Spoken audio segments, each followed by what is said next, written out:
Welcome, everybody, to the Notorious OTB, brought to you by the Sports Gambling Podcast Network. And, folks, as always, it's all good, baby. It was all a dream. We used to read Blood Horse magazine. I got my Cuban links on. Yes, Cuban D. And I'm your host, Chase Sessoms, the Wolf of Oaklawn. I'd rather be trapped as than lazy. Don't care what they say, I'ma do what pays me. It happens every year about this time. Weaklings act like they lost their mind. Alphas reclaim the neighborhood. Rob the sheep and all the wolves eat good. Yes. Welcome to the show. Joining me, as always, you might know him as the Michelangelo of the Crying Michael Jordan. He's your favorite capper's favorite capper. Ladies and gentlemen, Barry the Snipers. You know how we do. Rockefeller. Forever. You catch me skating through your town, putting it down. Y'all relating, no waiting. I'll make your block infrared hot. I'm like Satan. Barry, what's good? Hey, what's up, man? Not much. It's been a while. Maybe. Yeah, we got. No, it has been for us. It's been quite some time. Barry, we didn't get the chance to talk about it yesterday because I'll save everyone the sob story, and I'm just going to explain it this way: why we were off yesterday. I broke my back. What do you mean by that? My back is broken. What a vertebrae or what portion? Spinal. So I was having some troubles, but Barry, the more important thing was, how was your Wood Memorial weekend? Your trip to New York? Concrete bunghole where dreams are made up. There's nothing you can do, I think, are the lyrics to that song. Yes, that is correct, and it was cool, man. Aqueduct is such a unique place because it's like a city venue, and when you're in the city like New York, you get local people at that local spot, and that's kind of like what Aqueduct is you know, as city as it is, it's also local, and a lot of locals are there all the time, and it's really a beautiful place. It doesn't get its due credit, honestly. There's a lot of artwork in there, going back all the way to Peb in the '60s. I mean, it's really an amazing place, despite, you know, all the I can't even say, like, the hoopla that people talk about it. It's really a really cool place.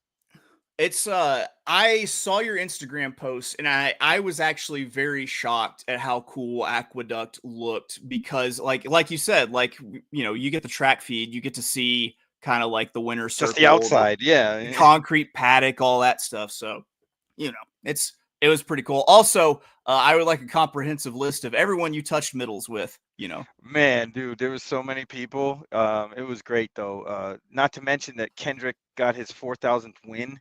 Way to go, Gator. I had front row seat for that. I was in the winner circle and all that. Got a little video that's on Twitter. It actually kind of blew up a little bit, of me taking the video of him jumping into the crowd and celebrating his 4,000 wins with the people. He could be an absolute monster, and we don't know the surface. I can tell you that Kendrick Carmouche looks like one of the best people in the world, and so happy for Gator that he got number 4,000. Way to go, buddy. Real quick before I set up what we're going to be talking about today, don't forget we're brought to you by the Sure Betties and Sure Bet Coffee. So check out SureBetCoffee.com for the Breakaway Bowl. It's time to fuck shit up with Sure Bet in your cup. How much do you pay that guy to sing that? He's really good, that guy. We're still in contract negotiations. Okay. There's a lot of like the back end stuff that we're talking about. He wants on the back, you know. By the way, shout out to Keith and Blue, both showing up in the chat early. They like tailgated this Joker, so we appreciate you, Junior Mafia, for jumping in. What are we talking about today? We're going to be talking about Keeneland every single day of this week. We're going to have the same format shows, don't worry, but it's all about Keeneland this week.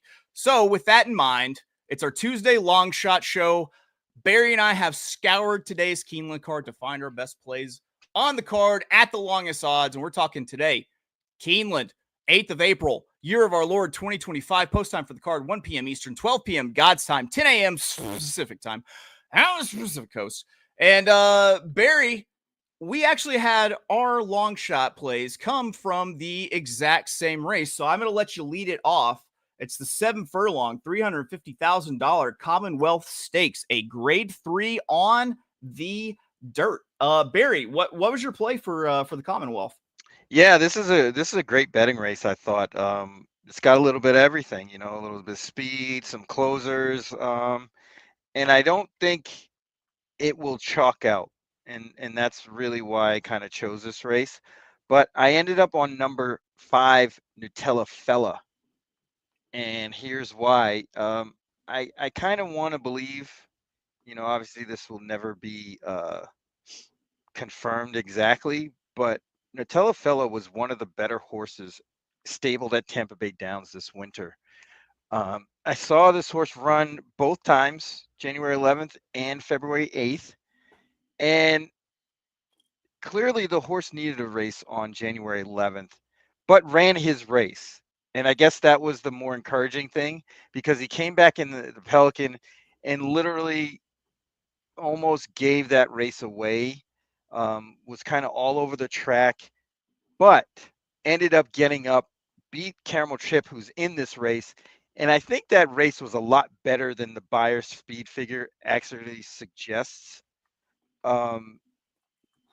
Because I believe Caramel Chip came out of that race to win, which would be very, very encouraging in this spot, which he did. It was an optional claimer at Gulfstream right after that.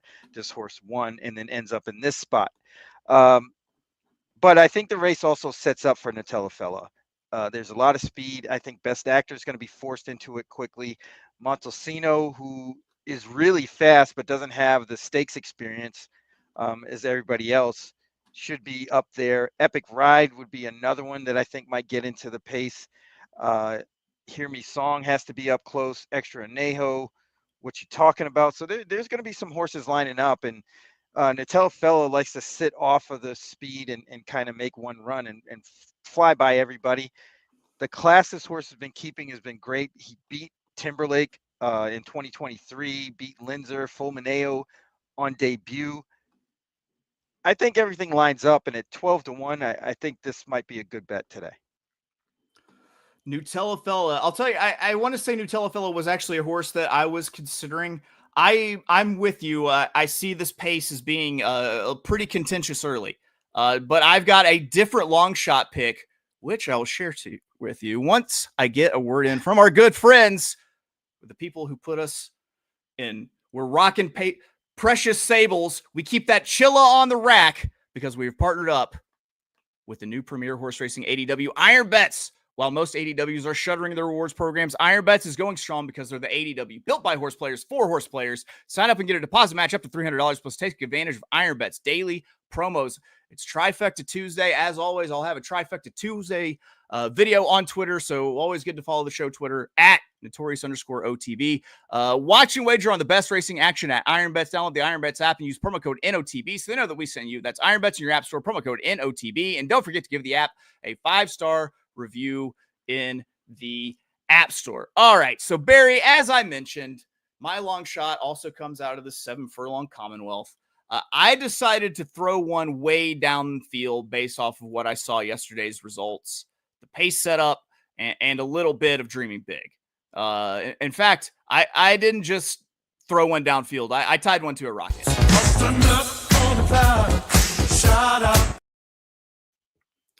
I think that the middle of the track might be on, given the number of winners coming from the wider post in the races. Barry and I actually texted about this morning. That could be the case, that the track is good in the middle. It also could be a case that the track was still a little bit wet, still drying out, still favored a little bit different. We'll see. But right now, I feel like this gives me a little bit of an edge and a little bit of a green light. So I have a horse that is sitting in the second wave in the middle of the track that I think is going to have a good enough chance to tie one to a rocket here. And I take a swing with my long shot pick. It's going to be the number 12. John Ashcroft. It's actually just Ashcroft, but whenever I hear it, I think of Attorney General John Ashcroft singing "Let the Eagles Soar." Yeah, I tried to find that clip actually to send to you and couldn't find it. But Ashcroft, 30-1. Yes, like I said, if I'm right about the middle of the track being good, then you're not going to get much more middler of the track than firing from the 12 hole. I've got Ashcroft projected 3 wide sitting in the second wave behind an ample pace setup. Now, here's where the 30-1 comes into play. The gamble that this horse will run well second off of Lasix, as opposed to the last effort in the Lafitte Pincay Jr. Stakes at Santa Anita. First in another barn, off the shelf. This is a real why the fuck not horse kind of at this price. For one, the measurables are there. The speed figures were progressing before the time off in the last race out to a figure that would make Ashcroft a winner in the spot. And the price feels like it should be big enough that I actually say green light. Hit this one, win, play, show. If you get this one on the board, I guarantee you'll turn a profit from your $6 that you put down, win, play, show, because it'll probably pay 15 to show, quite honestly. So that's my pick. The 30-1 Ashcroft, as Barry would say, to the hoop. Never lost. Never lost. Never with the frosting. Well, I mean, this horse fits the description as far as the running style. So I think there's going to be a bunch of horses just lining up, and whoever fires will fire, and this one has just as good a shot as any. He's cutting back in distance, so yeah, why not? 30-1, fire it. Trained by Herbie Hancock. Or is it John? It's John. All right, well, Barry, we got to do the people a favor here. We got to talk about the Bluegrass Stakes because that is the Kentucky Derby prep on the card. Did you have any thoughts on the Bluegrass? Anyone you liked? Yeah, in the Bluegrass, I kind of landed on Chancer McPatrick. I think this horse is sitting on a really good race. The last race they ran in the Tampa-based Derby, I think the horse was compromised by the track. I mean, it was really speedy that day. Owen Almighty had it his own way. He's not going to have it that way today unless the nobody fires, which I doubt. I think everybody's going to fire. And I think Chancer McPatrick, based on his last race, he was a lot closer. I think he's the goods here. 7-2 is a good price too. I'm going back to the well with Admiral Dennis. Like, this is it. Like, this is the make or break race for me and Admiral Dennis. Either Admiral Dennis runs his eyeballs out, finally takes that step forward for Brad Cox, like I've been expecting him to do for like weeks now, or he's dead to me and I write him the breakup letter. That's like, I'm sorry. It's you, not me. That's the issue. Yeah, I mean, I thought the horse will had every opportunity to come from off the pace. And I mean, let's consider the fucking company that Admiral Dennis has kept. Coal Battle won 3 preps. Mattakit Road was the favorite in the Florida Derby, if I'm not mistaken. Sandman won the Arkansas Derby. Vamos Carlitos, that was another horse that had, took a little money in the Louisiana Derby. We got Built, we got Magnitude. There's a lot of tough company. I don't think he's in near as tough of a spot. I like the horse running second off of Lasix after winning that $100,000 optional claimer. So yeah, I'm taking 2 big swings today. I'm trying to hit dingers with both Admiral Dennis as well as Ashcroft in the Commonwealth. I would also give Render Judgment, who's a long shot in here, possibly a chance. He was kind of against the track at Colonial that day. At 20-1, he might round out supers and tries, but he's been running pretty good. Was he entered in the Arkansas Derby and then scratched out to come to this spot? Possibly. I know there was some questions because he ended up in Colonial in the Virginia Derby instead of wherever he was really supposed to go. So I don't know if this was like plan B or not, but he ran good last time, and he was kind of against the track. American Promise kind of went to the lead and didn't look back. Yeah, it was a conveyor belt that day. I'm going to look up that horse's name that scratched out of the Arkansas Derby that McPeak had that said he had like a little hoof crack or something like that. That like he showed it. He showed a video, didn't he, on the Twitter box. The Twitter. I heard big chatter at the track when I was there last Friday that he really likes that horse. So, but of course, like I've heard that people love their horses and seeing it just drop fucking anchor in the backstretch before. So I'm not even I'm not even that worried. Barry, you want to recap some old picks here? Absolutely. All right. Barry, go ahead. Lead it off. I am going to race number 7, the Commonwealth, the number 5, Nutella Fella, who coincidentally is the only Grade 1 winner in that field. And also Grade 1 placed, got a 3rd in the Woody Stevens, I think. But yeah, we're going with that horse, Nutella Fella, to the hoop, break the bank. Let's do it. Here we go. My long shot play is going to be race 7, the same race. The number 12, Ashcroft at 30-1. If that horse should manage to scratch out, I do like the inside speed of the one best actor, but it's definitely Ashcroft that I like best in the spot. So hopefully he stays in. Barry, that's it. Those are our picks. Those are our plays. We'll be back tomorrow with more Keeneland, including our Wednesday best bets. Do you have any parting thoughts for the people? More Keeneland is always a good thing. Let's roll. Let's roll. Well, that's going to do it for us here at the Notorious OTB, brought to you by the Sports Gambling Podcast Network. We'll be back tomorrow with our Keeneland Wednesday best bets. We'll see you then. Bye-bye.